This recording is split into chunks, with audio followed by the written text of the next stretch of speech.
بسم اللہ الرحمن الرحیم۔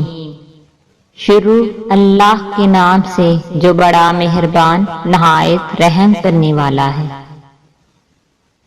السلام علیکم۔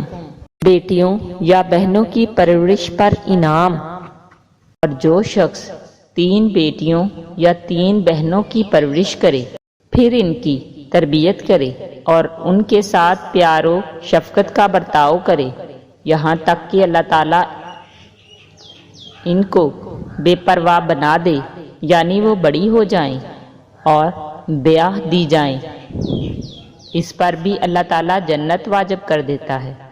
یہ سن کر ایک صحابی نے عرض کیا، کیا 2 بیٹیوں یا 2 بہنوں کی پرورش کرنے پر بھی یہ اجر ملتا ہے؟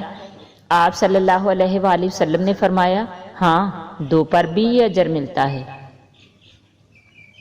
راوی کہتے ہیں، اگر صحابہ ایک بیٹی یا ایک بہن کے بارے میں بھی سوال کرتے تو آپ صلی اللہ علیہ وآلہ وسلم یہی جواب دیتے، ہاں ایک پر بھی یہی اجر ملتا ہے۔